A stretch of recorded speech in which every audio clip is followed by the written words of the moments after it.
guys, friends, welcome back to my channel. My name is Kelly, and today I am right here ready to recommend some wonderful Christmas books for you. I'm feeling so holly jolly that it is ridiculous. I love Christmas, and I have put two other Christmas recommendation videos out in the past, which I will link in the description box.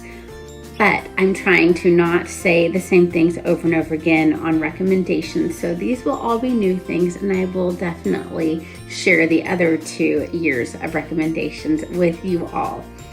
I tend to go a little bit more sentimental than I do the rest of the year. I just seem to want a little bit of some formulaic writing here and there, and a lot of joy just mixed in, lots of just happy endings. So this author is actually hit or miss for me. I love her stuff or I'm iffy about it. And that is Melody Carlson. I have 2 books to recommend for her. The first is the only book I have a hard copy on me of today, and that's Christmas in the Alps. By Melody Carlson, of course. And this is a story of a young woman who she just wants more information on her family, so she goes to this beautiful Alps town, stays in an inn, finds some family, and it's really special book. I think that it was well done. And then the other book, probably my favorite that I read that's a Christmas book of Melody Carlson's, is A Quilt for Christmas. This one does not have romance in it. It's about a lady that she's older. Her grown children do not live close to her anymore, and she has some neighbors that need help.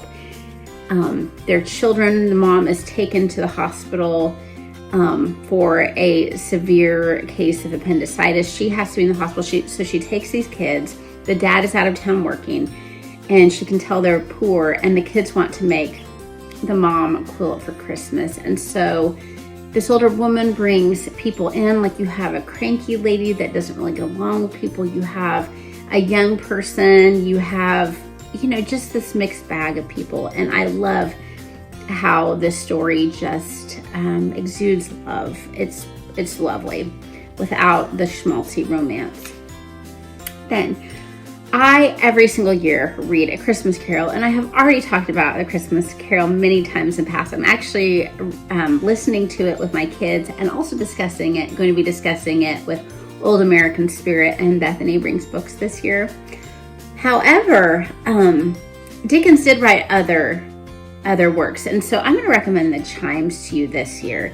So instead of spirits or the ghosts of Christmas, whatever, we have actually goblins in this book, and you have just a really neat story of this guy named Trotty. He kind of has the attitude that poor people have some moral thing wrong with them, that they may be lazy, and he kind of gets a view of why that is not the case a lot of the time. So it's a really cool book, and I would actually just call this a holiday read, not a Christmas read, because it takes place on New Year's Eve. So it could be a kind of a New Year's Eve read for you if you wish.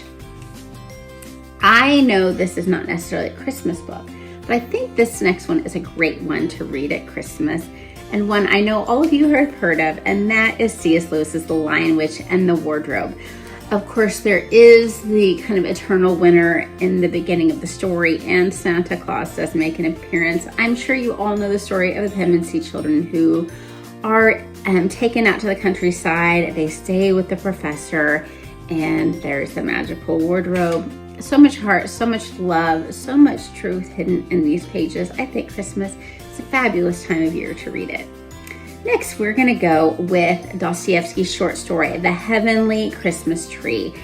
And this is just, it is such a short story that I don't really want to say anything about it. Just know that it is absolutely well done and beautiful.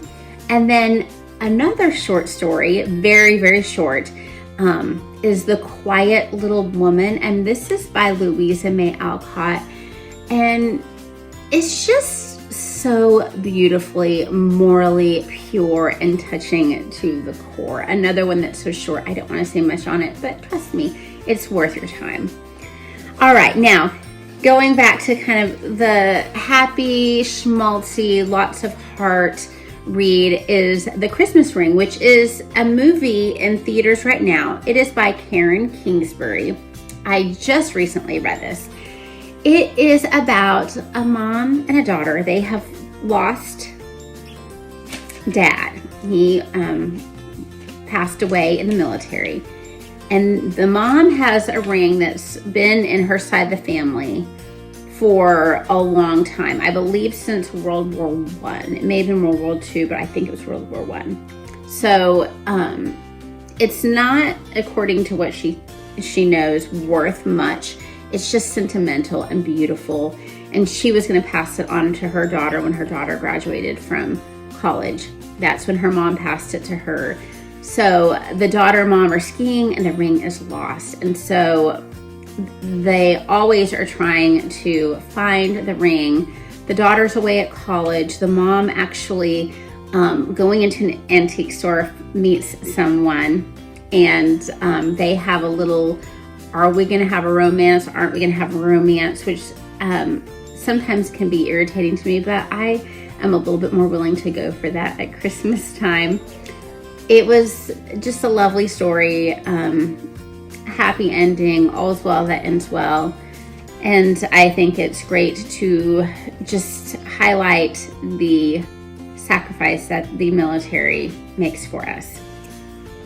Next, I do also like Richard Paul Evans' Christmas stories. They're always clean. There is usually a romance involved. The first one I read was The Christmas Box. I've talked about this before. Last year I read Christmas in Bethel, and there's a really interesting twist in this book. We have a young lady who she's going to an author signing. She has no idea what this author looks like. She's in line for coffee. She meets this person in line, ends up being the author.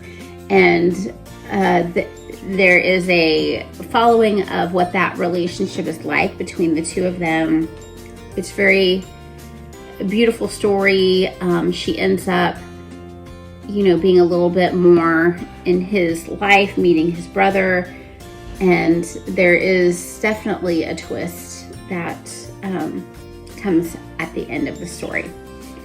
All right, and then this is a good family read that you can do for anyone of any age, middle grade up, but I would consider this more of a young adult read, and it's called The Toymakers Apprentice by Sherri L. Smith. And this is an interesting Nutcracker retelling. So we have a young man, his mother recently died. His father wants him to work in the business, but he ends up going off with, I believe it's his mother's cousin, and working with him. And so you have the whole Nutcracker story taking interesting different spins from there. And so this would be appropriate for any age, but I would say, maybe 8 to 10 up for interest level. It's written probably more for a YA audience, but it is appropriate for any audience. And lastly, I'm going to just talk about, a possibility for Advent reading, and that would be the Joy to the World, which is collections of different things that Charles Spurgeon wrote. And that would be a great thing for you to read if you want to have some Christian Advent readings. Of course, I will say this probably every year. One of the best things you can do is to read a chapter of Luke every day up to Christmas Eve, because there are 24 chapters in the book of Luke. You can go through the whole life of Christ. All right, my friends, I hope that you are having much joy in your life and that you have the best holiday season. Read a lot. Bye-bye.